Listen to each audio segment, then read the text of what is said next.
لله وبه نستعين أما بعد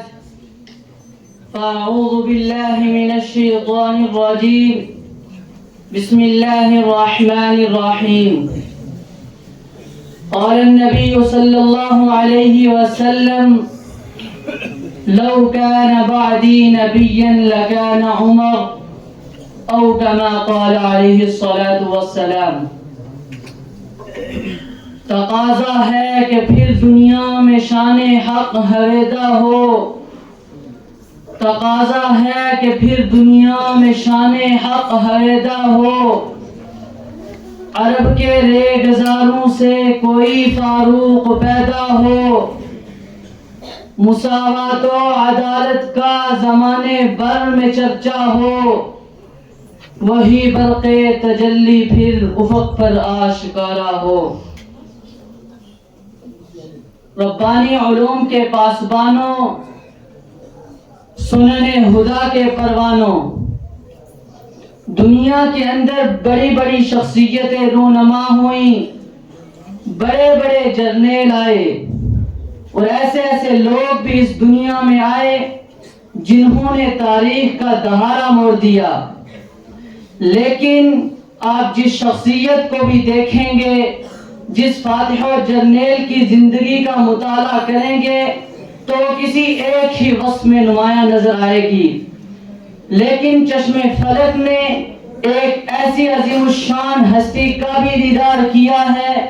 جن کے متعلق سرور کائنات صلی اللہ علیہ وسلم نے ارشاد فرمایا لو کان بعدی نبیا لکان عمر۔ محترم سامعین کرام، حضرت فاروق اعظم کے اسلام لانے کا واقعہ تو آپ لوگ بارہا سن چکے ہیں کہ کس طرح وہ نبی کریم صلی اللہ علیہ وسلم کے قاتل بننے جا رہے تھے، لیکن فضل خداوندی سے قائل بن کر واپس ہوئے۔ آج صرف انہی کے فضائل و مناقب پر روشنی ڈالنا مقصود ہے۔ چمنستان ضیاء کے نونہالو، عمر وہ ہے جس سے اسلام کو قوت و طاقت ملی، جس سے کفار کے پرخچے اڑ گئے، جس کے اسلام لانے سے عالم کفر میں ایک تہلکہ مچ گیا۔ یہ وہ ہستی ہے جس سے قیصر و کسریٰ بھی کپ کپاتے تھے۔ میں تو صرف طالبانہ انداز میں یہ بتانا چاہتا ہوں کہ حضرت عمر وہ ہیں جس شخص کی بے پناہ قیادت نے صدیوں پرانی بادشاہتیں پیوند زمیں کر دیں، وہ عمر جس نے لاکھوں مربع میل پر مشتمل علاقے فتح کر کے زیر فرما کر لیے، وہ عمر جس نے عناصر اربع پر حکومت کی، وہ عمر جس نے دریا پر حکومت کی، وہ عمر جس نے ہوا پر حکومت کی، زمین کانپ رہی تھی، ٹھوک بجا کر کہا تھم جا، وہ تھم گئی۔ ارے وہ عمر جانتے ہو کون عمر جو اٹھے زیست کا عنوان بنے، منبر پر چڑھ کر بولے حق کا بیان بنے، زبان کھولے رب کا قرآن بنے، مشورہ دے رب کی زبان بنے، تولے میزان بنے، ہجرت کرے جرأت کا اعلان بنے۔ محترم سامعین کرام، سب سے پہلے جس نے کعبہ کا دروازہ کھولا وہ عمر بن خطاب ہے، جس کے سائے سے کفر لرزتا تھا وہ عمر بن خطاب ہے، جس نے کلمہ حق پڑھا پھر چھپایا نہیں وہ عمر بن خطاب ہے، جس نے مکہ سے مدینہ تک اسلامی چھاؤنی قائم کی وہ عمر بن خطاب ہے، جس نے نبی کی بیٹی کا سب سے بڑھ کر احترام کیا وہ عمر بن خطاب ہے، جو حسین ابن علی کے لیے اٹھ کھڑا ہوا وہ عمر بن خطاب ہے، جس نے 4000 مسجدیں تعمیر کروائیں وہ عمر بن خطاب ہے، سب سے پہلے جس نے اعلانیہ ہجرت کی وہ عمر بن خطاب ہے۔ ارے وہ عمر جن کے متعلق آقا نے تاریخی جملہ ارشاد فرمایا تھا، آقا نے فرمایا تھا عمر اولاد مرے والدین روتے ہیں، والدین مرے اولاد روتی ہے، مگر اے عمر جس دن تو دنیا سے جائے گا قیامت تک محمد کا دین روتا رہے گا۔ میرے دوستو،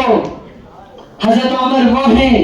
جن کو آج بھی زمانہ یاد کرتا ہے، شاعر کہتا ہے محمد کے صحابی کا وہ شانہ یاد آتا ہے، محمد کے صحابی کا وہ شانہ یاد آتا ہے، بدل کر بیس گلیوں میں وہ جانا یاد آتا ہے، نجب اس عہد کی مائیں جماعتیں کو ترستی ہے، عمر تیری خلافت کا زمانہ یاد آتا ہے۔ ارے جانتے ہو کون عمر؟ تو سنیے گا، جو در کعبے کو کھلوائے اسے فاروق کہتے ہیں، جو رب کا دین منوائے اسے فاروق کہتے ہیں، جسے مانگا خدا سے اس کے آقا کی پیغمبر نے، دعائے نبی کی لاج رکھ لی پھر مرتے قلندر نے، رب کے مرتے حر نے، عظمت کے سکندر نے، وہ جس کے حکم کو مانا ہواؤں نے سمندر نے، جو دریا خشک چل رہا ہے اسے فاروق کہتے ہیں، جو رب کا دین منوائے اسے فاروق کہتے ہیں، دم ہجرت کو نکلا اور للکارا پجاری کو، بول جہل بول حق ہر بدبخت ناری کو، کیا کہا حلالی ہو تو روکو آج عمر کی اس سواری کو، میں موتے بانٹنے نکلا ہوں بتلا دو بکھاری کو، جو کفر کے چھکے چھڑوائے اسے فاروق کہتے ہیں، جو در کعبے کو کھلوائے اسے فاروق کہتے ہیں۔ شاعر ان کی شان بیان کرتے ہوئے کہتا ہے، مرد جلال مرد ہنر بیچنا پڑا، مرد جلال مرد ہنر بیچنا پڑا، اونچے بدن پر اونچا حصہ بیچنا پڑا، سب سے بڑے نبی کی حفاظت کے واسطے فولاد سے بھی سب بشر بھیجنا پڑا، بننے لگا تھا زور جہالت کی فوج کا، روئے زمین پر رب کو عمر بھیجنا پڑا۔ جانتے ہو کون عمر؟ وہ عمر جو آدھی دنیا کا حکمراں تھا۔ جب میں یہ تاریخ پڑھتا ہوں کہ اس نے 22 لاکھ مربع میل پر اسلام کا پرچم لہرایا تو کہتا ہوں وہ آدھی دنیا کا حکمراں تھا۔ جب یہ پڑھتا ہوں کہ عمر کے نام سے کفر کانپتا تھا تو کہتا ہوں وہ آدھی دنیا کا حکمراں تھا۔ جب یہ پڑھتا ہوں کہ عمر کے نام سے شیطان بھی بھاگتا تھا تو کہتا ہوں وہ آدھی دنیا کا حکمراں تھا۔ جب یہ پڑھتا ہوں کہ اس کے نام کی حیرت سے قیصر و کسریٰ کے ایوان لرزتے تھے تو کہتا ہوں وہ آدھی دنیا کا حکمراں تھا۔ جب یہ پڑھتا ہوں کہ وہ عید کا سہارا لگا کر درخت کے سائے کے نیچے سو جایا کرتا تھا تو کہتا ہوں وہ آدھی دنیا کا حکمراں تھا۔ جب یہ پڑھتا ہوں کہ وہ اپنے کندھوں پر یتیموں اور ضعیفوں کا بوجھ اٹھایا کرتا تھا تو کہتا ہوں وہ آدھی دنیا کا حکمراں تھا۔ وہ حکمراں بھی مگر کہاں تھا، بکھرتی موجوں پہ حق پرستوں کی سادہ کشتی کا بادماں تھا۔ بڑا مبارک ہے نام اس کا، ستاروں جیسا مقام اس کا، وہ ایک شاہی صفت مجاہد جو سوئے منزل دوا دوا تھا۔